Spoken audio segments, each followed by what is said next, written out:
Ladies and gentlemen, welcome to the Bullpen.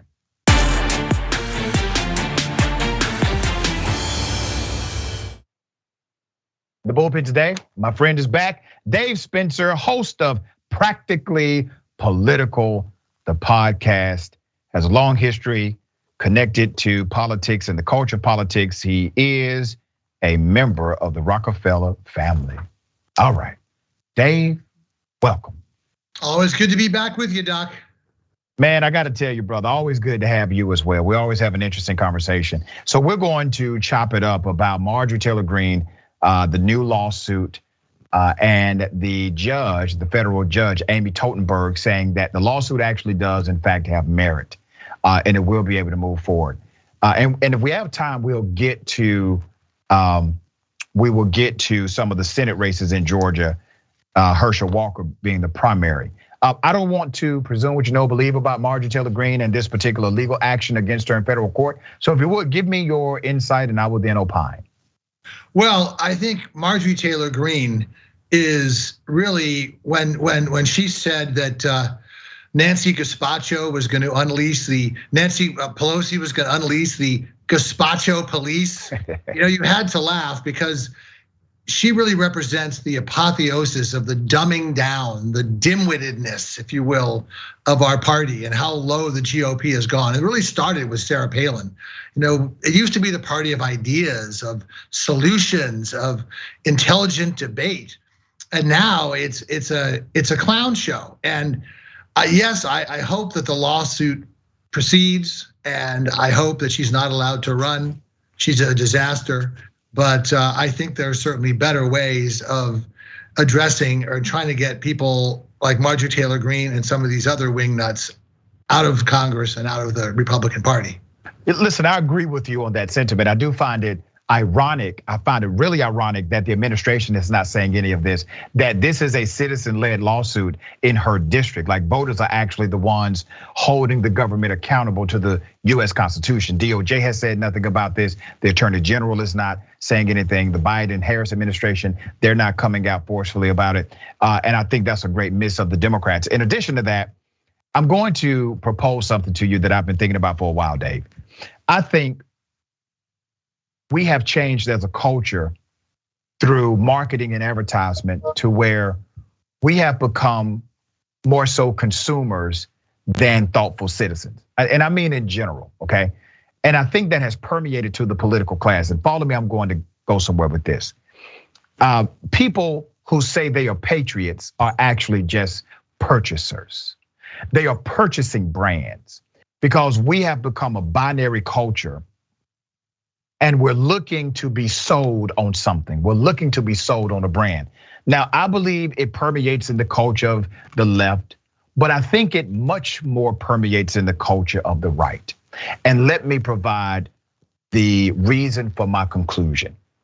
Donald Trump presented himself as an ultimate brand, okay? And he was a simple brand. And that brand was purchased by individuals that said they were patriots. I think we have dumbed down our politics in America. We have become consumers rather than thoughtful citizens to a large extent. And it's up to independent, free-thinking people like those that watch my show, people like you, those that subscribe to your ideology to figure out how to get this thing back on track, to bring more thought and more actual nuance to the conversation of politics. Do you disagree with me on that? No, I don't. And I think that what's happened is that one of the reasons our political system is in a state of such disrepair is because we become so complacent. Okay. And I think that you also have the tribalism, the divisiveness. I think with the Republican Party, it goes back really starting with the Tea Party, with the purity. These people were more interested in making a point than they were governing. Our system requires compromise. We don't have a parliamentary system.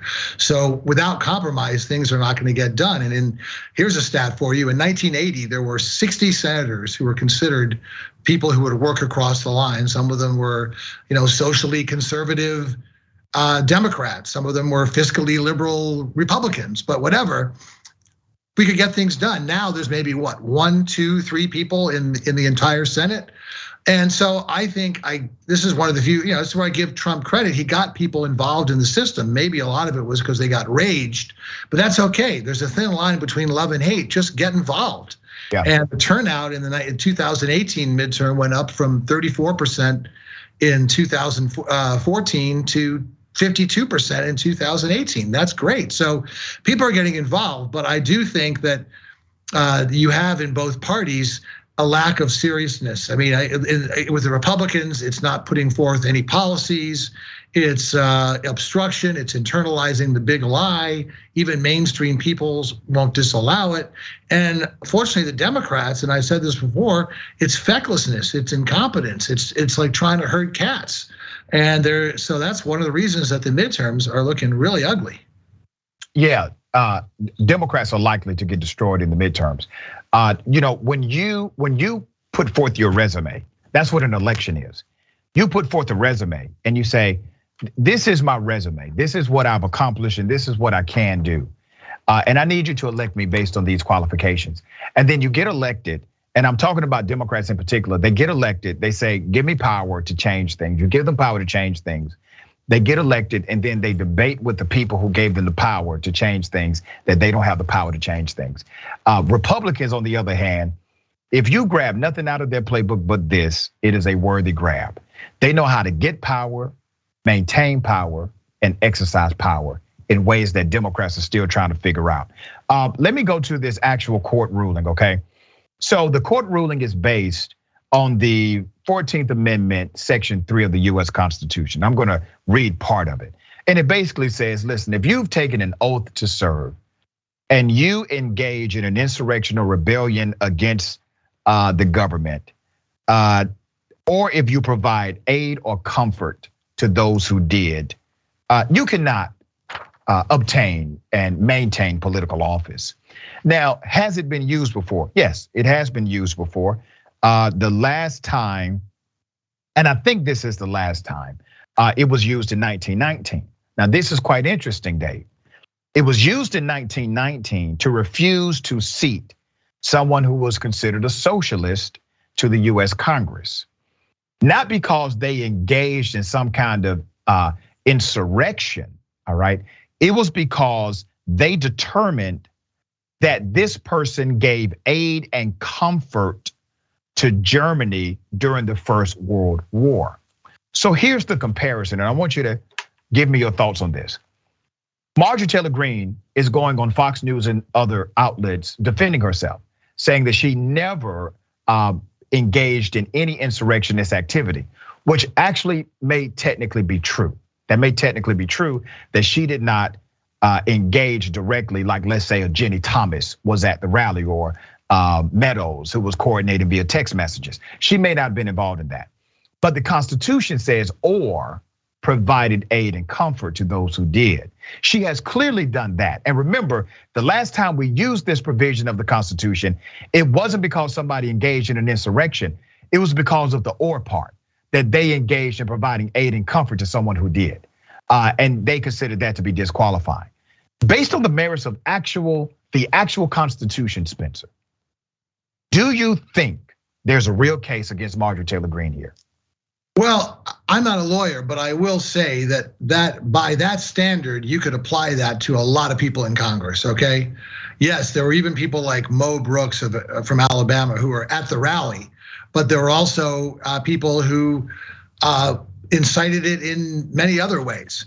So I guess the question is, if the suit is upheld, I'm sure it'll be appealed. I'm sure that there'll be issues. This is an Obama appointed judge, so there may be other judges that overturn it. But I guess my thing is, Doc, that if you really want to get these people out of Congress, and this is true not just with Marjorie-Taylor Greene, but it's true with Lauren Boebert and Paul Gosar and Andy Biggs and Matt Gaetz and all these wingnuts is, you're not going to beat them by running a Democrat in a district that's very heavily Republican. That's correct. I think you can beat them by challenging them with someone in the primary who isn't anti-Trump, but is actually somebody who wants to get things done. I think you're having more and more people in the Republican Party frustrated on a lot of levels that the things aren't getting done. And this is if the party is going to really hope to take power and do something well, then let's start getting candidates in the primary who can challenge her, who say she hasn't done anything. None of these people have. So no, she's not even no committees. I think she has no committee assignments. Works or not, you can apply it to a lot of other people, but I don't think the courts are the best way to deal with this thing. I think elections and primaries are. Listen, I get you on that. And I will say this, Marjorie-Taylor Greene doesn't even have any committee assignments. They took her off of all of that, but she still remains one of the most popular conservatives in this Trumpite movement. Let's talk about the court. I agree it's not the best, but brother, you gotta understand, all of these layers of bureaucracy have continued to fail as far as checks and balances, what should have been ended up not. And I get the frustration of these citizens who have decided to not only put their lives on the line, because believe me, they're getting threats. Believe me, their families are feeling the pressure of this. They also put up their money. They also put up their resources. They're putting up their time. They're willing to suspend normative life in order to protect democracy. And my point to you is, I agree that this entire thing hinges on what Republicans are going to do with Republicans, or those who call themselves Republicans. The last stat I saw, it says to me that only 27% of conservatives are actually members of the Trump cult, so to speak, all right? Only 27%. So help me understand this, brother. If it's less than 30%, why is it that the tail is wagging the dog? Well, I haven't seen that stat. Now, I have seen numbers that, in February 2021, 75% of Republicans wanted Trump to run, and now that number is down to under 50%. But I don't really buy into that much. If you look at his control of the party, and you look at the way these candidates are just troping down to Mar-a-Lago to kiss the ring. I don't think his influence has really waned, and I think it's a real problem. As I said before, I don't think for many reasons that he's going to run again, but I do think the key is challenging people, getting good Republicans in the primaries who can challenge them, because I think this law, again, you're going to have it. It can work both ways too, in the sense that the people can say, well, this is a way that this person didn't support the Constitution, and so Ted Cruz and Mike Lee say they're constitutional lawyers, but now the news is coming about how they were working to overturn the election. It's just right. The party it needs to be purged, and the way to do that is through the primaries. Again, not the courts. All right, I got 1 minute left before the next show. Let me quickly get you on record to answer this question. Do you think Governor DeSantis is a problem for the Republican Party too? Well, it's a really interesting point, Doc, because I thought that when Ron DeSantis started off, I thought he was doing a good job. He fired the Everglades Commission because they were in the pocket of the sugar industry. He got it right on COVID by allowing people to make their own choices and protecting the elderly.